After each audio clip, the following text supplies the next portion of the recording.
folks.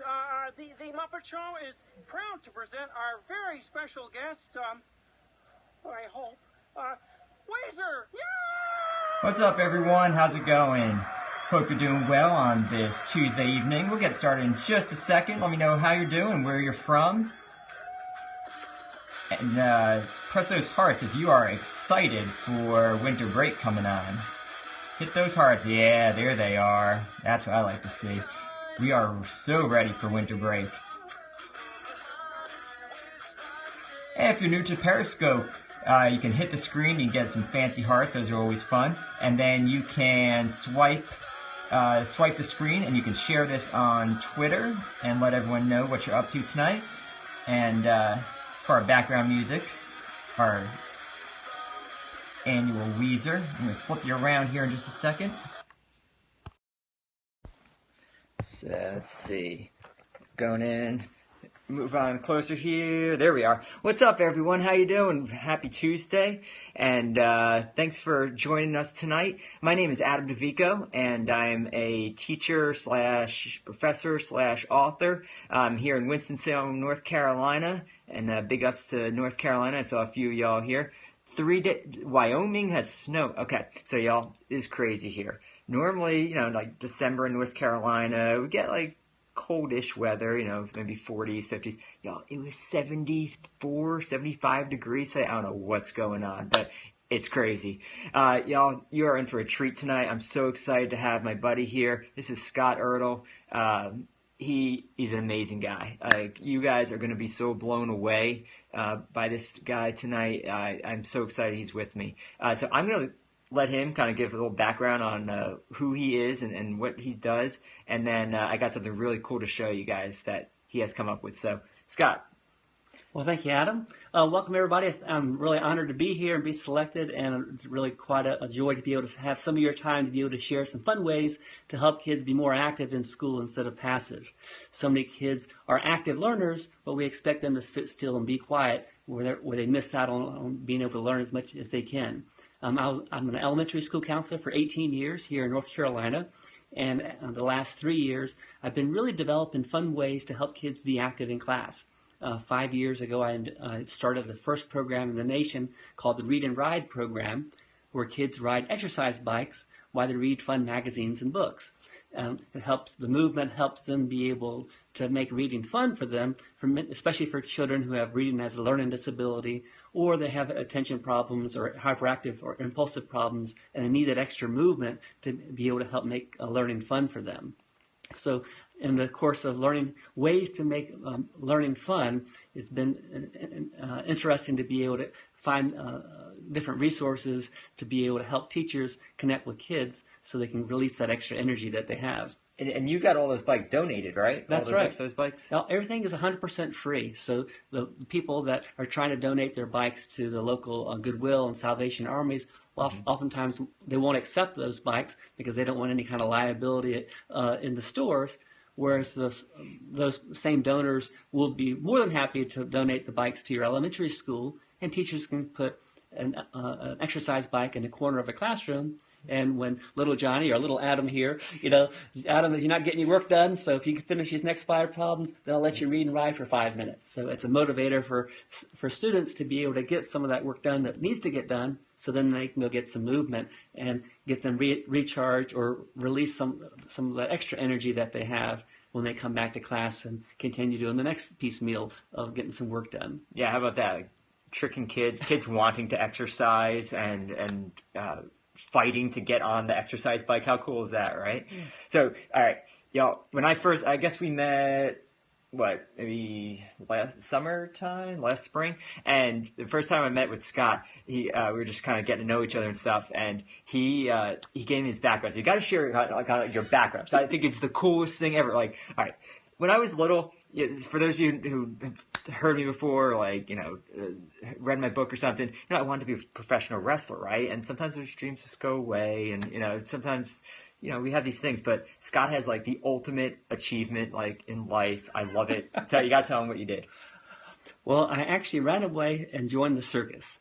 No, like for real. For real. For real. I did comedy and magic and juggling, and I paid my way through college and grad school by working in the circus in the summer times by doing comedy, magic, and juggling. And I played the trumpet, walked on stilts, did marketing, and helped out around the circus.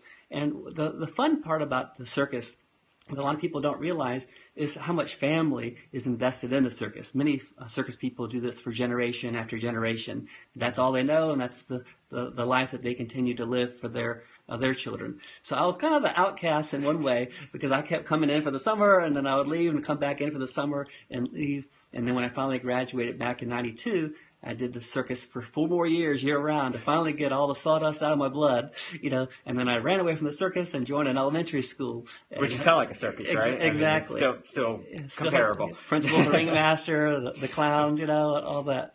And, so it's been a lot of fun. And through the circus, there's a lot of fun humor of ways that kids want to be able to connect. And being able to use that humor, use that energy to help kids have fun instead of forcing them to just sit there and listen to, and memorize and repeat it back on the test. So that's not what we're after. We're after really engaging kids to be able to learn. And here's one quick circus story. I was out juggling, practicing before the show one time, and a little girl comes up and says, "Wow, you're really good." I said, "Well, thank you." I said, "Would you like to learn how to juggle?" And she says, "Oh, I can't juggle." And I said, "You got to think positive." And she says, "I'm positive I can't juggle."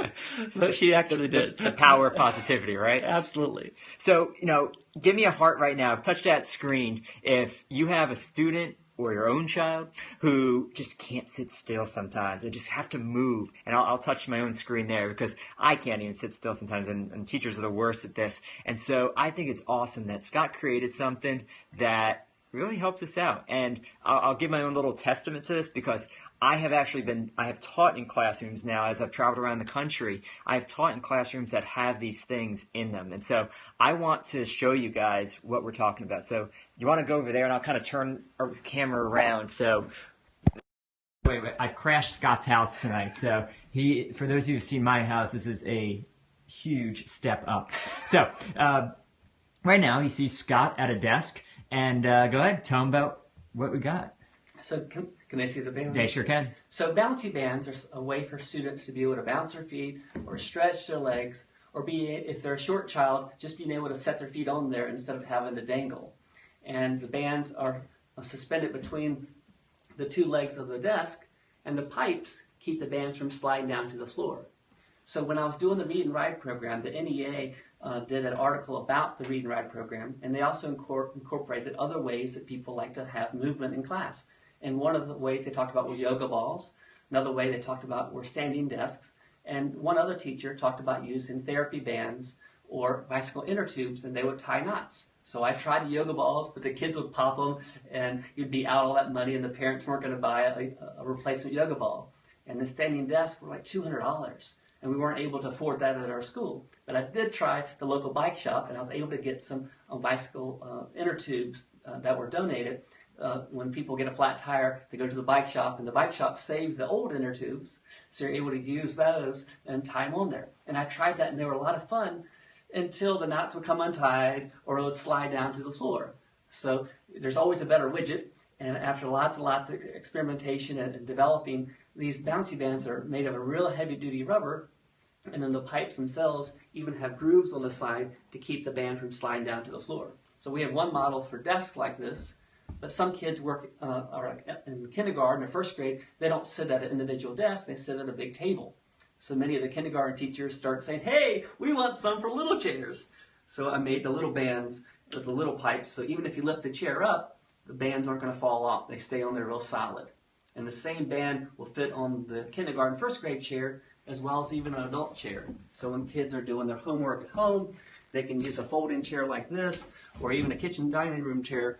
The same band will stretch from the little chair all the way to the adult chair. It's a heavy duty band. So I do want to talk about a couple of other quick ways to help kids be able to have movement. One thing are called wiggle seats. This is not something that I invented. The bouncy bands are something that I did invent. But these little wiggle seats that have real small bumps on one side and have real big bumps on the other side. And what kids can do is they can put it on their chair and be able to just gently rock back and forth. and be able to get some stimulation. Sometimes kindergarten or first or second grade teachers will use it on the floor, so the kids are sitting on the floor. They can sit crisscross applesauce on the floor on the wiggle seat and be able to pass that back and forth between the students, or they can just have one student use it. There's another model. Again, this is not something that I invented, but something I've definitely used these in elementary school as a counselor myself when I go into classrooms doing classroom guidance. This one rocks back and forth. So it's a little bit more risky when you're using this because the kids love to spin on it. And if there's other kids that are sitting around on the floor during story time, their legs are going to spin out. So this is more problematic, but the kids do love it. That's definitely a good reward. But both of these are called wiggle seats or discs, seat discs that you can balance on. So flip y'all back around here, and I saw some of y'all had questions, and I bet Scott's going to have perfect answers for these. So some people said, like, I want a class set of these, but they're, I can't afford them all. And so talk about what a lot of teachers have done. I have great news for you because I know how we love free, right? Give me some hearts if you love free. Heart, right? Well, I love free also. And a lot of parents really want to love those hearts, yes. A lot of parents really want to be able to help you out. And sometimes the parents of the kids at your school are not able to help you out. And that's really a sad situation. But most kids have somebody in their family who would like to be able to fund your classroom by being able to get the resources that you need. And here's how you can connect. Donors Choose and GoFundMe are two great organizations where you're able to set up a shopping cart. Donors Choose is not a complicated grant application that you have to fill out pages and pages. It's a one-page application that basically you create your account, you verify your email, and then you go on to different approved vendors like Kaplan or Amazon, and you put things into your shopping cart that you want.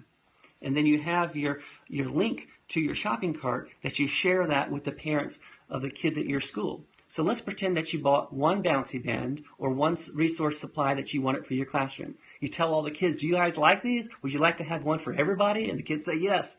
Well, I can tell you how we can get one for our school. Tell them how you're going to set up a fundraiser page, and you ask the kids to ask their parents to share that link on their Facebook page. So all the aunts and uncles and grandparents and family friends can see that this is something that their child wants for the classroom instead of one of those other fundraisers that you're trying to raise money for the playground or all these other things that kids aren't going to directly benefit from. So when the kids see that, wow, this is a link that if I can get enough funding through Donors Choose or GoFundMe, my teacher is going to be able to have the resources so we can all have one instead of having one Bouncy Band that all the kids have to share. Now here's good news. If you go to bouncybands.com/DC, standing for Donors Choose, there's a sample one-page application that you can simply copy and paste for your own Donors Choose application. Not plagiarism. Don't worry, teachers. This is legal. He gave you permission. I've had over 400 teachers get fully funded just since this past August of 2015, by using the Donors Choose application. And if you go to Donors Choose and you do a search for Bouncy Bands, you'll see over 100 teachers are actively getting funded right now for Bouncy Bands in their classroom. But it's not just for Bouncy Bands. You can use it for any resource that you want to drop into your shopping cart from Amazon or Kaplan or other approved vendors that they have. I would encourage you not to go crazy and have thousands and thousands of dollars in your shopping cart. Keep it down to $300 or $400, and that way you can get that funded very, very quickly, and then get your next fundraiser funded similarly. So again, GoFundMe.com or DonorsChoose.org are two organizations that I know of that are really helpful for teachers to be able to get the resources that you want at no expense to you. I would encourage you to get just one, so you can let the kids see what it looks like. You can take pictures of the kids or maybe just their feet of the kids doing it. Or you can link to the videos and the cartoon that I have on that Donors Choose, on the bouncybands.com/DC for Donors Choose. There's different pictures and videos that you can copy and paste into your Donors Choose or GoFundMe pages so you can get the resources in your classroom. So, I think, like I said before, I've been teaching in classrooms that have these. I saw some of y'all actually have them already, and so let me know in the comment section, if your kids are liking them and how they do.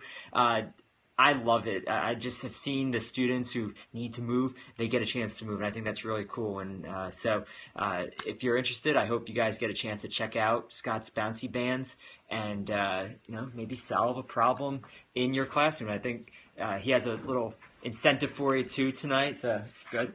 And to help you get your very first one for at a discounted rate, if you type in 15 off or 15 off, you'll get a 15% off promo code if you go to bouncybands.com. If you go to Amazon, you're able to get free shipping through those guys if you're an Amazon Prime member. But I'm not able to afford free shipping for everybody, but I can get you 15% off if you use that as a promo code. So 15 off. This is going to be good for 1 week starting today if you're here on Adam's Periscope. Awesome. So an incentive to try it out, right? And don't we always want to try some new stuff in January? And that's why I really wanted to have Scott on before we get out for break, because I know in January we always want to try new things and get the new year started with maybe some new ideas, right? So now's a great time to maybe try something out, and those students who maybe need a little bit of an alternative way to stay focused, this could be something to try out. So I hope you guys are ready for winter break. I know I think everyone that I have talked to definitely are students too, and the parents. So I hope you guys have a great break. I'm actually going to try one more scope next Tuesday, I think, right before Christmas. It's because I'll be up in New Jersey, my native state, with a special guest that I'll be having again, and she may just have the same last name as me because she's done something cool for me. So I hope you guys have a great break. Happy Christmas, Hanukkah, Kwanzaa, New Year, all that stuff. Thank you, Scott, for coming on, and y'all